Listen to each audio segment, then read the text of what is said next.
आज आषाढी एकादशी त्याचं निमित्त साधून शेंगदाण्याची उसळ बनवायला घेतली होती.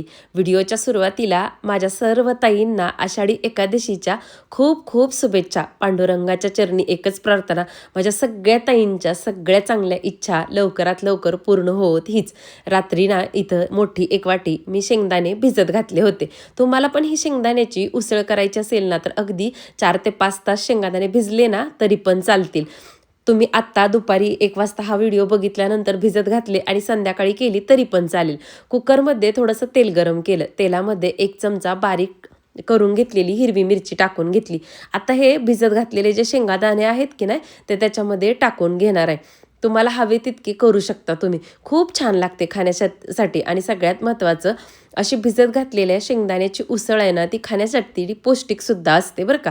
आता शेंगदाणे इथं टाकून घेतलेत मी. तेलात 1 मिनटं छान असे सतत हलवत ना परतून घेणार आहे. शेंगदाणे छान तेलात परतले ना उसळ चवीला छान लागते. आता मी चवीपुरतं मीठ टाकून घेतले आणि 1 चमचा शेंगदाण्याचा कूटसुद्धा घालून घेणार आहे. तुम्ही ही उसळ अगोदर कधी केली नसेल ना तर आज नक्की ट्राय करा तुम्ही. तुम्हाला किंवा तुमच्या घरातल्या सगळ्यांना ना नक्की आवडेल बघा. आता हे सगळं 1 मिनटं छान तेलात परतून घेतलं की ह्याच्यामध्ये फक्त अर्धा कप इतकंच पाणी घालून घ्यायचं आहे. अर्धा कप पाणी घातलं की त्याच्यामध्ये हे शेंगदाणे मस्त उकडले जातात आणि उसळ तयार होते. दुसऱ्या गॅसवरती ना मी चहा ठेवला होता माझ्यासाठी आणि आहोंसाठी. खरं तर आम्ही दोघं पांडुरंगाच्या दर्शनाला जाऊन आलो होतो. तो व्हिडिओसुद्धा आपला 2:45 वाजता शॉर्ट व्हिडिओ येईल. नक्की बघा, तुम्हाला आवडेल. आमच्या इथंसुद्धा अकलूजमध्ये पांडुरंगाचं छान असं मंदिर आहे बघा. आता इकडं कुकरचं झाकण लावून घेतलं आणि ओतू जाऊ नये म्हणून झाकणाची शिट्टी अगोदर काढून घेतली होती. शिट्टी लावली आणि त्या होलमधून वाफ निघू लागली की मग परत शिट्टी लावली. तुमचाही छोटा कुकर असेल ना तर ही टिप नक्की लक्षात ठेवा. बघा ओतू जाणार नाही. आता चहा वगैरे आम्ही दोघांनी घेतला. त्यानंतर म्हटलं चला मस्त अशी खिचडी करून घेऊया, कारण आहोंना पण गडबड होती. एकदा खिचडी खाऊन गेले की मग मला टेन्शन नाही. पाठीमागं आपण निवांत असतो दिवसभर. आपल्या घरातलं असं कोणी न खाता गेलं की आपल्या दिवसभर जीवाला हुरहुर लागते की काही खाल्लं नाही काही खाल्लं नाही. म्हणून सकाळी पहिला स्वयंपाक झाला की आहोंना माझं असतं की तुम्ही जेवण करा म्हणून. तसं तर दोन्ही लेकीसुद्धा आज क्लासवरून लवकर येणार आहेत. त्या काही स्टडीला थांबणार नाहीत. मी 2-3 दिवसापूर्वी साबुदाण्याची खीर बनवलेला व्हिडिओ तुमच्यासोबत शेअर केला होता. तेव्हा त्यांच्यासाठी थोडीशीच खीर राहिली होती. आज आवर्जून सांगितले की खीर बनव, तर ती खीरसुद्धा मी बनवणार आहे. इथं बघा मस्त असं तेलामध्ये ना हिरवी मिरची टाकून घेतली. चांगली तळली की त्याच्यामध्ये उकडलेले बटाटे साल काढून कट करून टाकले आणि मुठभर भिजत घातलेले शेंगदाणेसुद्धा टाकून घेतले. त्यानंतर हा रात्रीच मी साबुदाणा भिजत घातला होता आणि त्या भिजत घातलेल्या साबुदाण्यामध्ये चवीनुसार शेंगादाण्याचा कूट टाकून घेतला आणि अगोदरच मिक्स करून घेतला. अशा पद्धतीनं अगोदरच कूट मिक्स करून घेतला ना खिचडीमध्ये एकसारखा शेंगादाण्याचा कूट आहे ना मिक्स होतो. आता खिचडी मस्त अशी सगळी मिक्स केली, चवीपुरतं मीठ टाकून आणि वाफवायला ठेवली. तोपर्यंत इकडं आपली ही उसळसुद्धा तयार होती. बघता क्षणी तोंडाला पाणी सुटेल ना अशी ही उसळ तयार होते. तुम्ही नक्की ही रेसिपी ट्राय करा. अशी बनवलेली उसळ तुम्ही फक्त उपवासासाठी नाही तर अधूनमधून सुद्धा करून तोंडी लावण्यासाठी खाऊ शकता. आजची ही रेसिपी तुम्हाला आवडली असेल तर नक्की लाईक करा आणि चॅनलवरती नवीन असाल तर प्लीज चॅनलला सबस्क्राईबसुद्धा करा.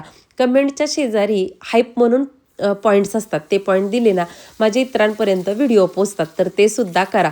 आणि माझं इंस्टाग्रामचं पेज आहे, फेसबुकचं पेज आहे, तिथंसुद्धा तुम्हाला फॉलो करायचं असेल तर नक्की फॉलो करा. इथं आता मी लोखंडी कढई गरम करायला ठेवली होती आणि बघा उपवास आहे. असं होईल की उपवास आहे इतकं खायचं का, तर माझ्या दोन्ही लेकींनी सुद्धा ना उपवास पकडलेला आहे. सगळं काही चाललं आहे ना तर त्या दोघींसाठी आहे. मुलांची भूक ही वेगळी असते आपल्यापेक्षा, म्हणून इथं ना त्या दोघींना वेपर्स खूप आवडतात आणि हे वेपर्स आहेत ना मी घरीच बनवलेले आहेत. आणि समोर ज्या उपवासाच्या पापड्या दिसतात आहे ना त्या गेल्या वर्षी बनवलेल्या पापड्या आहेत. आणखी सुद्धा किती छान आहेत बघा. आता थोड्या शिल्लक राहिल्या होत्या पण म्हटलं चला तळूयात. आणि वेपर्ससुद्धा माझे खूप छान टेस्टला झाले होते.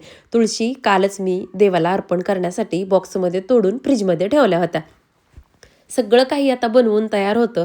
खीर, खिचडी, उसळ. म्हटलं चला देवाला नैवेद्य दाखवून घेतला की मग आहोंना खाता येईल म्हणून इथं पटकरनं श्रीकृष्णांना आणि विठ्ठल रुक्मिणीला तुळशी अर्पण करून घेतल्या. तुळशी अर्पण करत असताना ओम नमो भगवते वासुदेवाय या मंत्राचा नक्की जप करायचा.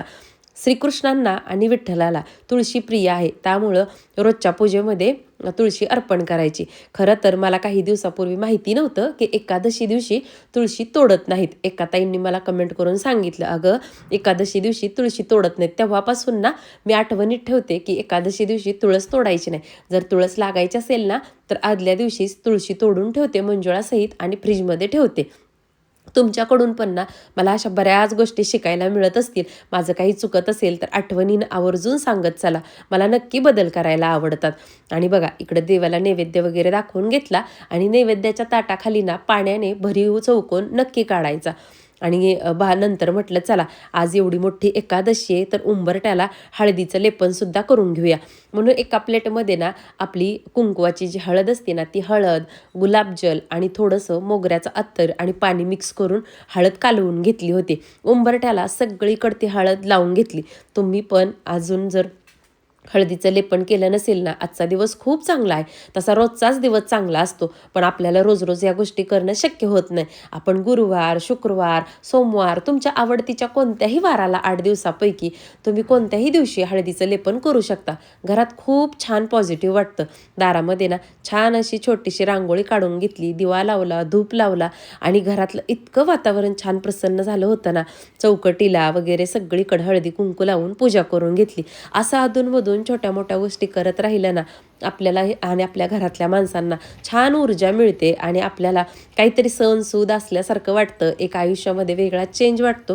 त्यामुळे अशा गोष्टी नेहमी करत राहायचं. आज एकादशी आहे त्यामुळं म्हटलं चला काय हरकत आहे आपल्याला हळदीचं लेपन करायला. त्यामुळं निगेटिव्ह एनर्जीसुद्धा कमी होते. म्हणून आज हळदीचं लेपन करून घेतलं. तुम्हीसुद्धा 5 वाजता 4 वाजता तुम्हाला वेळ मिळेल ना तेव्हा नक्की हळदीचं लेपन करून बघा. तुम्हालासुद्धा खूप छान वाटेल. आता 10 साडेदहा वाजत आले होते आणि आपल्या या ऑफिस टाईमची फुलंसुद्धा खूप सुंदर बहरली होती. ही बघू शकताय तुम्ही पिवळ्या रंगाची, डार्क गुलाबी रंगाची, अगदी बघता क्षणी मन प्रसन्न होईल ना अशी फुलं उमललेली आहेत. मला बागेतून एक बाहेर फेरफटका मारलं ना मन कसं प्रसन्न होऊन जातं. तर तुम्हाला आजचा हा व्हिडिओ आवडला असेल तर नक्की लाईक करा, चॅनलला सबस्क्राईब करा. नंतर आपण भेटू अशाच छानशा व्हिडिओसोबत. तोपर्यंत सर्वांना माझ्याकडून आणि माझ्या फॅमिलीकडून श्री स्वामी समर्थ आणि आषाढी एकादशीच्या खूप खूप शुभेच्छा. नंतर भेटू.